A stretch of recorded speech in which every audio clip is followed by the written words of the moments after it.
Let's start with a single question. Why is it that in some societies, reaching out to a stranger is taken for granted, while in others, self-protection becomes the only priority?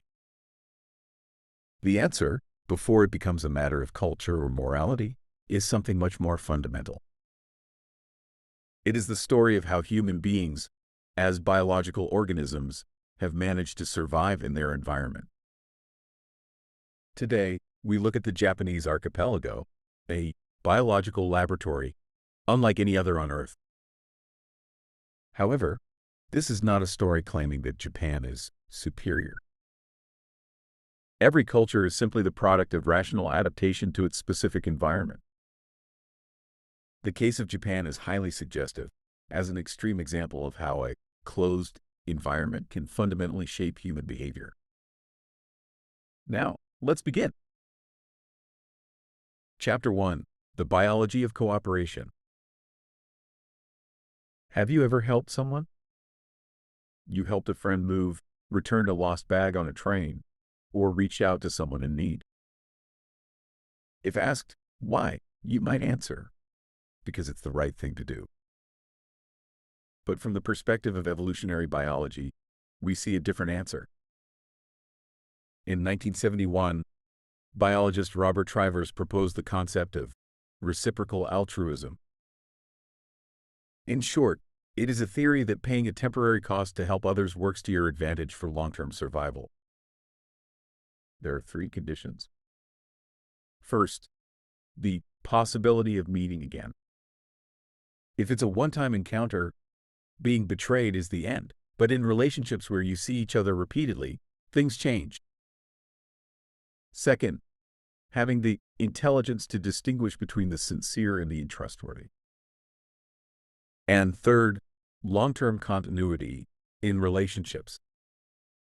When these 3 conditions are met, cooperative individuals become more likely to survive than selfish individuals.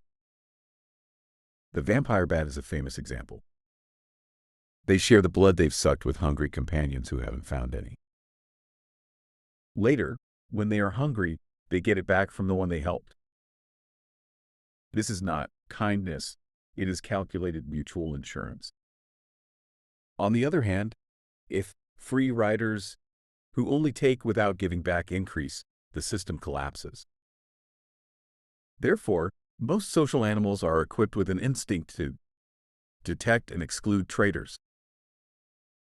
The reputation systems in human society, where we say, so and so doesn't keep their promises, are an extension of this instinct. Chapter 2.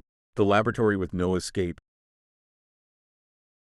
So, why has this reciprocal altruism developed so strongly in Japan? Just picture the map. On the Eurasian continent, if resources run out or relationships break down, you can move elsewhere. Looting and fleeing or cultivating new land. These were also rational survival strategies. But the Japanese archipelago is different. Surrounded by the sea on all sides, with mountains covering about 70% of the land, habitable areas are divided into limited basins and coastal strips. Once you enter that community, the cost of leaving is extremely high. What does this mean? In an environment with no place to escape, you must face the same people over and over for decades. This is what game theory calls a state where the number of repeated games is near infinite. A single betrayal determines your reputation for life and directly impacts your survival. That is why the motivation to maintain long-term trust works much more powerfully than in continental cultures. Furthermore, the Japanese archipelago is one of the regions on Earth where earthquakes, typhoons, eruptions, and tsunamis occur with particularly high frequency. A village that was prosperous yesterday can be destroyed overnight. In an environment where unpredictable, massive risks that defy individual effort or ability are the norm, organisms build mutual aid networks to disperse risk. Today I help you. Tomorrow, I might be the one in the disaster. This is not emotion. It is insurance. Moreover, the Japanese archipelago is long from north to south, with 4 seasons, and the sea, mountains, rivers, and villages are condensed into a small area. Rather than moving across a vast, single environment like on a continent, it is more energy efficient to stay in this land and manage it precisely. Settlement creates dense human relationships. The memory of who contributed how much accumulates across generations, making traitor detection extremely easy. This is the archetype of what is known in Japan as Seiken, the public sphere. In summary, the Japanese archipelago possessed 3 conditions: high-density repeated interaction, unavoidable massive risks, and high costs of movement. These 3 all serve as powerful selection pressures in the direction of strengthening reciprocal altruism. Chapter 3: Anatomy of Behavior. Reading Mysterious Japan through Biology. From here on, we will decode behaviors often observed in Japanese society from the perspective of evolutionary biology. Regarding the return of lost property. It is often said that lost items almost always return in Japan. Is this a noble sense of morality? Biologically speaking, in a closed environment, reputation is directly linked to survival. The risk of being judged as an untrustworthy individual by the community, if discovered, is overwhelmingly higher than the short-term gain of stealing because no one is looking. Returning a lost item is also an investment in social credit, so that you will be helped when you are in trouble in the future. Regarding order during disasters. No looting, no panic, quietly forming lines. This scene, which surprises foreigners, can also be explained by the same logic. In a high-frequency disaster environment, like Japan, the experience that I might be the next victim has been accumulated. If you loot now, you will be abandoned by those around you when you need help next time. Behaving orderly is a rational calculation to increase the survival rate of the entire group and, in the long run, to maintain the insurance that will save you. Regarding the craftsmanship and meticulousness. This is the pinnacle of the sedentary strategy. In environments with broad frontiers, it might be more efficient to exhaust resources and move on. But with limited resources, high-efficiency utilization that maximizes a single material works to your advantage. Also, within a high-density group, an obsession with subtle differences functions as proof of your own competence. Regarding the culture of omotenashi and sensing others. Reading a person's needs before they are spoken and acting in advance. The essence of this behavior is preemptive reciprocity. By providing benefits before the other party articulates a demand, you thoroughly eliminate the costs of friction and conflict. It is an adaptive trait as a lubricant, optimized for coexisting with the same people in a small space over a long period. Regarding wabi-sabi and the view of impermanence. The worldview that all things with form will eventually break was born in an environment where the risk of losing everything to uncontrollable natural disasters was the norm. This is not resignation. It functions as mental maintenance to prevent psychological collapse and head toward reconstruction. By affirming uncertainty in the form of aesthetics, they made survival sustainable in a high-stress environment. All these are not the result of a special spirituality, but the result of rational and adaptive evolution to specific geographical and ecological conditions. Chapter 4: Why extermination wars did not occur. Looking at history, we find that wars within Japan relatively rarely escalated into the kind of wars of extermination that sought to wipe the opponent, as seen on the continent. Is this a matter of ethics like Bushido? Here, too, biological logic is at work. On the continent, There was an option to win, wipe the opponent out, and bring in people from elsewhere. That is a one-time game. But in a closed system with no place to run, the side that lost is still a resource that will eventually become a collaborator. Exterminating the farmers and ruining the fields means permanently losing the land's future production capacity. Also, if you wipe out today's enemy, you will have no one to ask for help when you fall into a crisis yourself.